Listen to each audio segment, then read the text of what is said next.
What could have happened? Now, get up. If you're gonna do it, do it. Say what you can do what you say.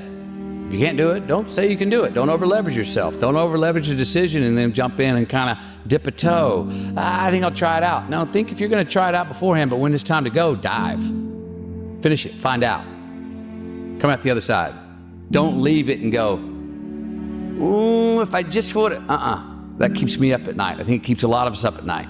When you half-ass something and you just don't know whether you failed or succeeded, got what you want or didn't get what you want. Finding out and looking in the mirror and going, I didn't half-ass it, I went all the way, I found out, and that ain't for me. Or I found out, and you damn right that is for me. That's a great place to get to. I think one of the themes of your worldview that I've become familiar with is alchemizing bad times into good ones. A reminder that things that seem bad can end up being good. I think one of the themes of your worldview that I've become familiar with is alchemizing bad times into good ones.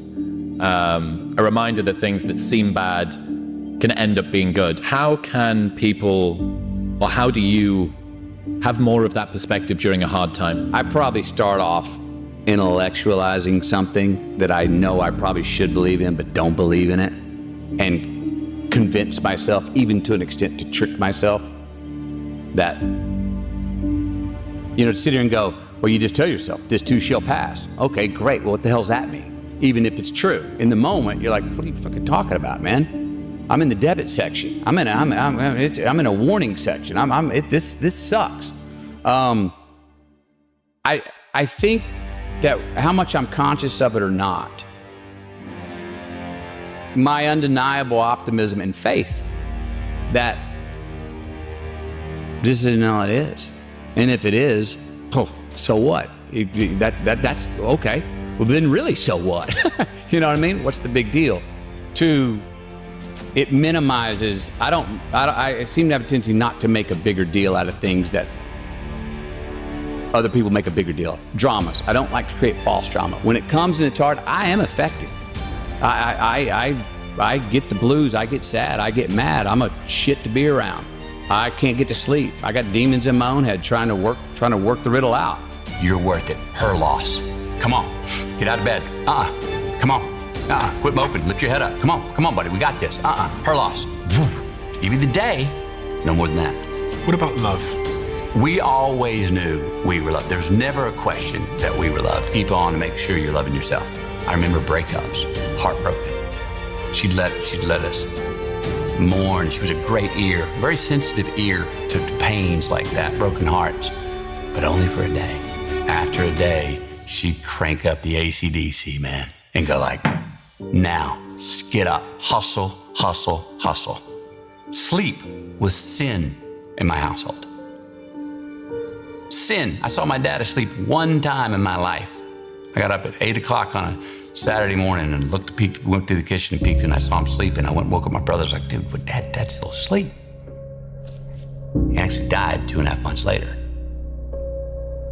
And connected that idea that, if he slept in that late, he must have not been feeling well. If it was daylight, you couldn't be inside. Mom would always say, why are you gonna watch someone doing something when you can go out in the world and do it yourself? Turn that damn thing off, get outside. You had to be outside. Like, get out in the world, go hustle, figure it out, be home at dark. That was just the understood rule. Happiness is an emotional response to an outcome. If I win, I will be happy. If I don't, I won't. It's an if-then, cause and effect, quid pro quo standard that we cannot sustain because we immediately raise it every time we attain it. You see, happiness demands a certain outcome. It is result reliant. And I say, if happiness is what you're after, then you're gonna be let down frequently, and you're gonna be unhappy much of your time. Joy, though, joy is a different thing. It's something else. Joy is not a choice. It's not a response to some result. It's a constant. Joy is the feeling that we have from doing what we are fashioned to do, no matter the outcome. Now, personally, as an actor, I started enjoying my work and literally being more happy when I stopped trying to make the daily labor a means to a certain end. For example, I need this film to be a box office success. You know, I need my performance to be acknowledged. I need the respect of my peers. All those are reasonable aspirations, but the truth is, as soon as the work, the daily making of the movie, the doing of the deed became the reward in itself for me, I got more box office, more accolades and respect than I ever had before. See, joy is always in process. It's under construction. It is in constant approach, alive and well in the doing of what we're fashioned to do. Were three things that you got in trouble for. If I said I can't, my dad's teeth would just start to go, excuse me? You sure you're not just having trouble? I remember this one time I was going out to do my chores Saturday morning to mow the lawn, and I couldn't get the damn lawnmower to start. Checked everything, couldn't get it started. I'm going inside, I said, Dad, can you help me out? I can't get the lawnmower started. And he turned around, I saw his molders and went, and he got up, walked with me through the kitchen, through the garage, out the backyard, went to the lawnmower, messed around, pulled a couple things out, after about 10 minutes, boom, cranked it. And while the lawnmower was running right there, he came over to me and bent down and looked me in the eye and he goes, see, son, you were just having trouble. Oh, don't get too close. The sun's getting hot. It's gonna melt that wax. I think most of us are turning back and it's 45 degrees Fahrenheit. Where do we get the arrogance to think that it's actually getting hot? We're not even close, man. Not even close. You didn't make it near as far as you thought you did, or as you could go. I wish more people, the word, were more involved with themselves. Embrace your Icarus. Instead of self-involved, that has a bad term. I wish people were more involved with themselves. Believe in yourself or invest in yourself. Do more of what you can to be great at a craft or a vocation or to get what you want. Options can make us a tyrant. Too many options can make a tyrant of any of us, man.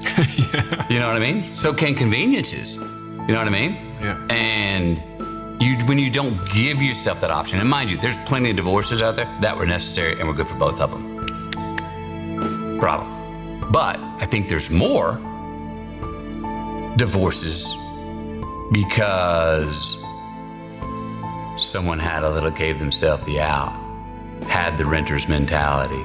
Ooh, first sign of smoke, I'm gonna say there's fire.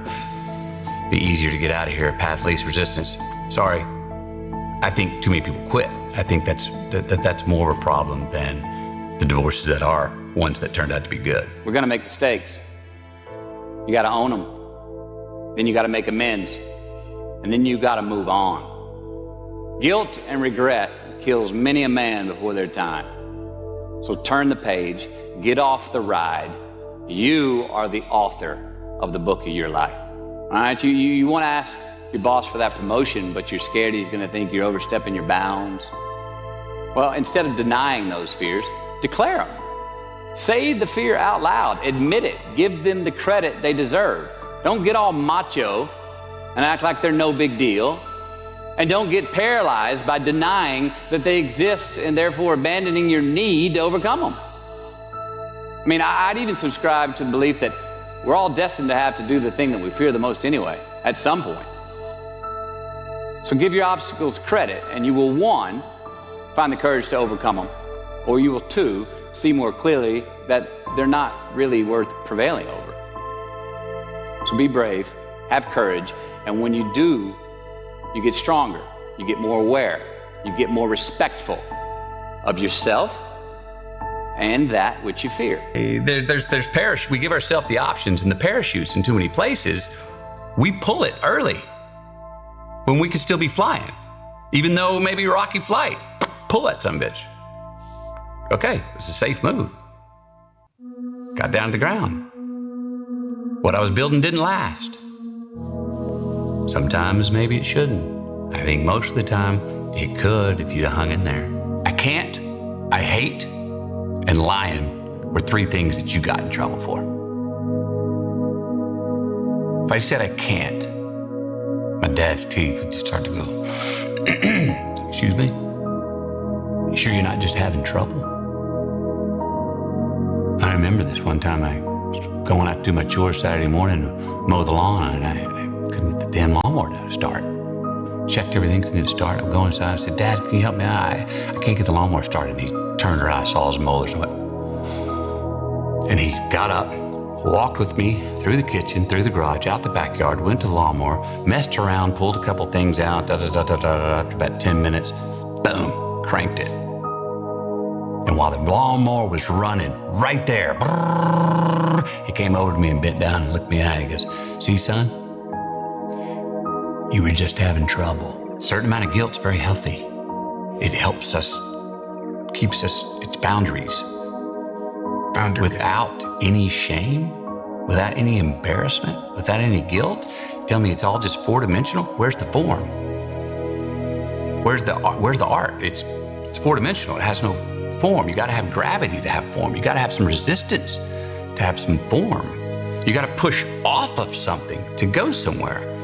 You gotta be, it's very hard when you're just floating and no gravity and no resistance to actually pursue a North Star. You have no leverage. You're floating. Where's the art? Probably more anarchy than art. So resistance gives form. Heard great artists say this. Limitations reveal style. If life's just nothing but green lights, if you got no yellows and reds, no reasons to pause or crises that stop you, resistance? What are you just gonna go in circles? Till you run out of gas and get dizzy? I don't see that. How do we evolve or devolve without resistance? Now, picking the right resistance is an art in itself. It's challenging. I've been clumsy with it in my life. Especially when I got famous and got success. Man, enough people telling me I love you and the caviar and the champagne. I was like, what the shit? Why me? I don't deserve any of this. What did I do? I'd fuck things up on purpose just to say, like, I'd trip myself running down hills so I could bloody my own nose and go, now I can feel. Okay, now my heels are on the ground. It's clumsy. So I don't think we need the kind of resistance that we create that can harm us or get in our way for getting in our way's sake, because I've come to learn, and I think we all are, no, when things are going really well, resistance is gonna come. If you have any ambition, resistance is gonna come. Well, we used to look up in the sky and wonder at our place in the stars. I want to skip the flattery and the attaboys, because I do know this. The sooner that we become less impressed with our life, with our accomplishments, with our career, with whatever that prospect is in front of us, the sooner we become less impressed and more involved with that and these things, the sooner we get a whole lot better at doing them. It's like we've forgotten who we are now. Explorers, pioneers, not caretakers. Now, why do you pursue things that scare you? Why seek the role that's hard? Because it costs me something. Because it costs. It comes with a price. It's not really a risk unless you can lose the fight. I feel more alive in them. I have an experience in the making of them. I'm nervous every day I come to work. There are things you can get away with in this world, and there are things you can't. Life is not easy. It is not. Don't try to make it that way. Life's not fair. It never was. It isn't now, and it won't ever be. Do not fall into the trap, the entitlement trap, of feeling like you're a victim. You are not. Get over it and get on with it. And yes, most things are more rewarding when you break a sweat to get them. I feel like when I nail a day and I knock it and I know I did, I feel like, yes. I have a measure at the end of the day, like, you set out to do something, you prepared for it, you had intention, and you did it. That gives me gratification. That makes me feel, gives me significance. That gives me confidence. So be brave, have courage, and when you do, you get stronger, you get more aware, you get more respectful of yourself and that which you fear. I want to talk about our opponent this afternoon. They're bigger, faster, stronger, more experienced, and on paper, they're just better. And they know it too. But I want to tell you something that they don't know. They don't know your heart. Because was heading out there is what I feel like I was born to do. And it excites me. Just because you can? Nah, come on. It's not a good enough reason to do something. Even when it means having more. Right? Be discerning. Choose it because you want it. Do it because you want to. It's on you. It's on you.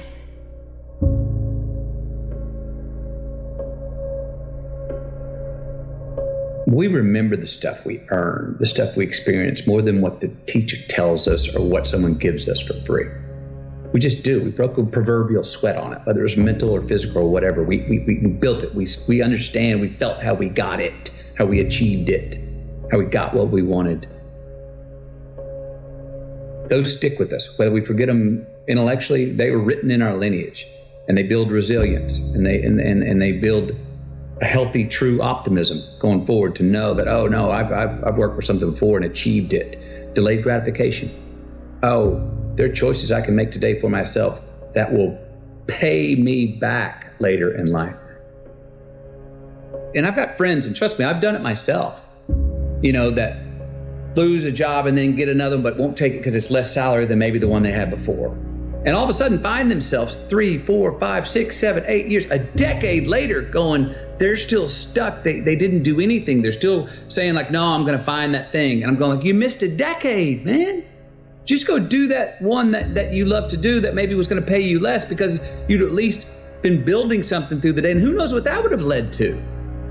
Maybe that would have led to something where you're getting paid 5 times more than you were doing something else you love even more. So sometimes it's not even about what choice we make. Just make a choice and commit to it and go and dive in.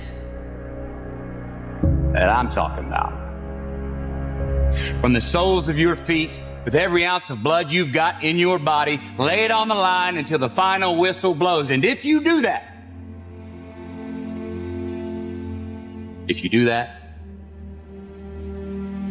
we cannot lose. So turn the page, get off the ride. You are the author of the book of your life. Knowing who we are is hard. It's hard.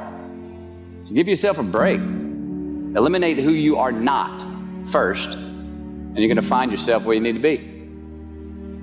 And the Oscar goes to Matthew McConaughey. I had a very important person in my life come to me and say, who's your hero? And I said, I don't know, I got to think about that. Give me a couple of weeks. I come back 2 weeks later. This person comes up and says, who's your hero? I said, I thought about it. You know who it is? I said, it's me in 10 years. So I turned 25 10 years later. That same person comes to me and goes, so are you a hero? And I was like, not even close. No. She said, why? I said, because my hero is me at 35. So you see, every day, every week, every month, and every year of my life, my hero is always 10 years away. I'm never going to be my hero. I'm not going to attain that. I know I'm not. And that's just fine with me because that keeps me with somebody to keep on chasing. So to any of us, whatever those things are, whatever it is we look up to, whatever it is we look forward to, and whoever it is we're chasing, to that I say amen. To that I say, all right. And to that I say, just keep living, huh? Thank you. Nobody has ever choked? I have. You know what I'm talking about, fumbling at the goal line, stuck your foot in your mouth once you got to the microphone, had a brain freeze on the exam that you were totally prepared for, forgot the punchline to a joke in front of 4,000 graduating students at the University of Houston commencement. Or maybe you've had that feeling of, oh my God, life just cannot get any better than this moment. And ask yourself, do I deserve this? Now, what happens when we get that feeling? We tense up. We have this sort of outer body experience where we are literally seeing ourselves in the third person. And we realize that the moment just got bigger than us. You ever felt that way? I have. And it's because we have created a fictitious ceiling, a roof, to our expectations of ourselves. A limit where we think it's all too good to be true. But it's not. And it's not our right to say or believe it is. We shouldn't create these restrictions on ourselves. A blue ribbon, a statue, a score, a great idea, the love of our life, a euphoric bliss. Who are we to think that we don't deserve or haven't earned these gifts when we get them? It's not our right. But if we stay in process, all right, within ourselves, in the joy of the doing, we will never choke at the finish line. Why? Because we aren't thinking of the finish line. Because we're not looking at the clock. We're not watching ourselves on the Jumbotron performing the very act that we're in the middle of. No, we're in process.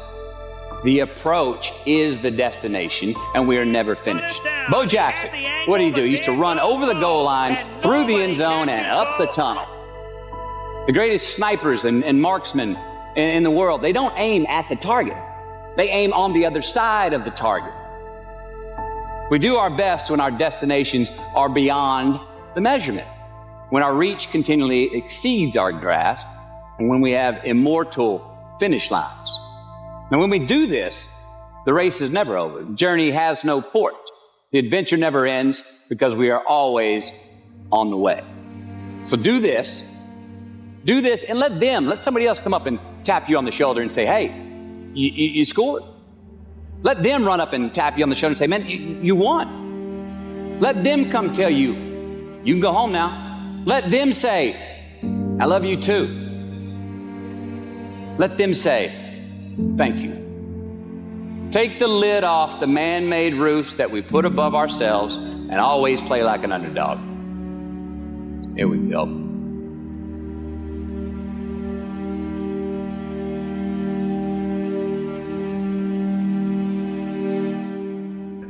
Responsibility of freedom and the freedom in responsibility. Life's more than just straight Saturdays with as much cake as you want to eat. It just is. You will see how long you last doing that if you really do it. You won't last that long. Responsibility is appreciation of a past. It's building of a lineage. It's investing in ourselves. It's investing in something we started to build yesterday that we want to take into tomorrow.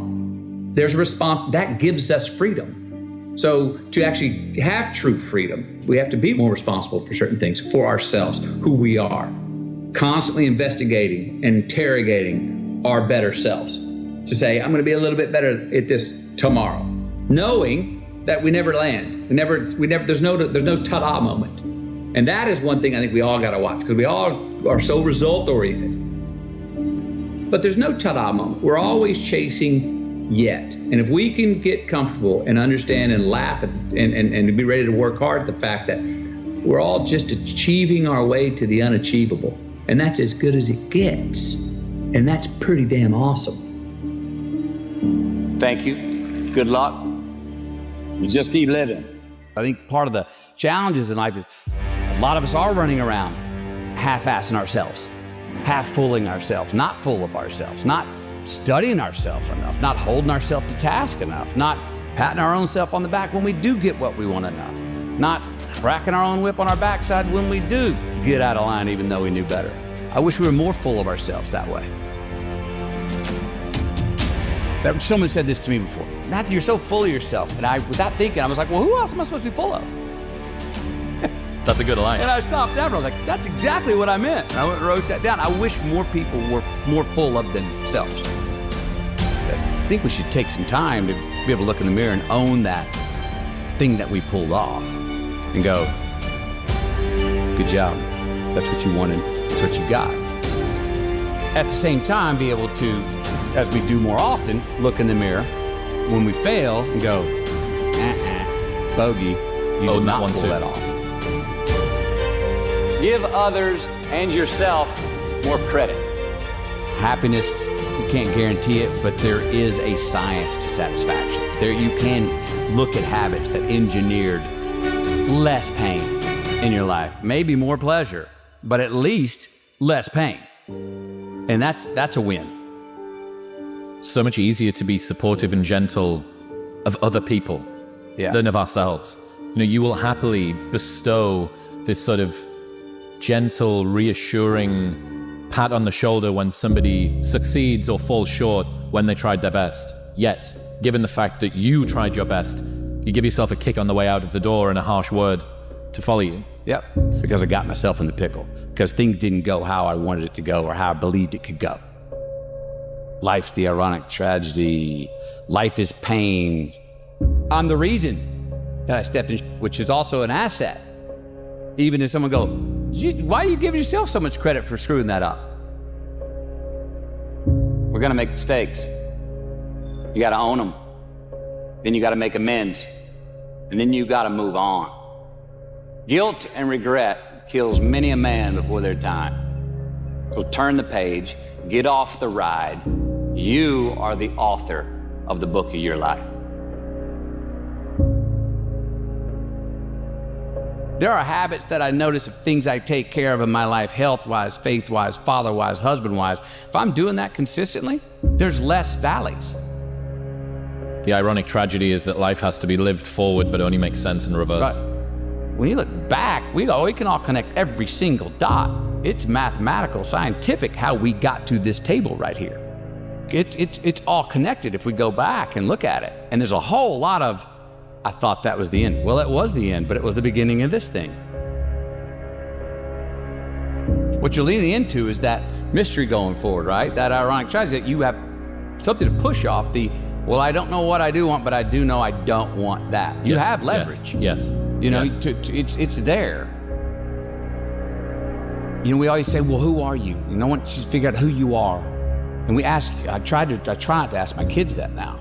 Well, I want you to know who you are. And a part of that who's helped me is Bob Dylan's lines, like, I don't know what all this talks about who we are, man. We are all just what we create ourselves to be. And that gives me a little, oh, that's relaxing. But it's so much easier to figure out who you're not. And if you start eliminating the who I'm not, by sheer mathematics, you end up Moving toward. who more of what feeds you and who you are. And it's a hell of a lot easier thing to go, how can I get rid of some bullshit in my life, than it is to go, well, how do I go to my true self? Do I want to press the accelerator more quickly? Or do I want to take my foot off the fucking brake? Sometimes the hard work and the endurance and the elbow grease, the work harder we were talking about, that hustle is not the way out. Sometimes it's, I need to back up, laugh, have a sip of my favorite whatever, and dance my way through the raindrops out of this summer. And even looking at the things that are bad and going, oh, thank you. Appreciate that.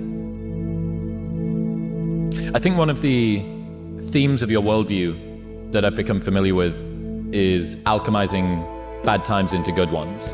A reminder that things that seem bad can end up being good. How can people, or how do you have more of that perspective during a hard time? I probably start off intellectualizing something that I know I probably should believe in, but don't believe in it, and convince myself, even to an extent to trick myself, that, you know, to sit here and go, well, you just tell yourself, this too shall pass. Okay, great. Well, what the hell does that mean? Even if it's true. In the moment, you're like, what are you talking about, man? I'm in the debit section. I'm in a warning section. This sucks.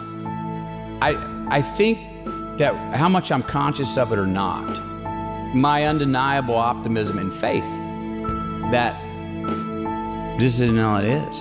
And if it is, oh, so what? That's okay. Well, then really, so what? You know what I mean? What's the big deal? It minimizes, I seem to have a tendency not to make a bigger deal out of things that other people make a bigger deal. Dramas. I don't like to create false drama. When it comes and it's hard, I am affected. I get the blues, I get sad, I get mad. I'm a shit to be around. I can't get to sleep. I got demons in my own head trying to work the riddle out. Why did this happen? That's the other thing that's tough for me is I think that any bad thing that happens to me, my initial reaction is, well, what'd you do wrong to lead to this? Heard a quote recently that said, every man knows reflection and introspection when he's at his lowest. Bad times, you can't do anything other than wallow in retrospective assessment. Yeah. But one of my favorite things I've learned from you is when things are going well, given that that's presumably what you want to have more of, maybe worth deconstructing that. Yes. Can I try and bottle? some science here to why things are going well. And I did find consistencies. You were appreciating more. You were pointing out beautiful things and not taking them for granted. And so I found a list of things. I'm like, and when I get off track, I try to remind myself, you've been slacking on some of those. I've definitely found consistencies, and I think we all have them if we just notate them along the way, that they're not by accident. Let's cheers. Let's have a cheers on the way for all the things that will work for when we have going right. Also knowing that it's not forever, that we will have a mountain to climb here shortly. What's my best advice I need to give myself right now is listen to my own damn advice.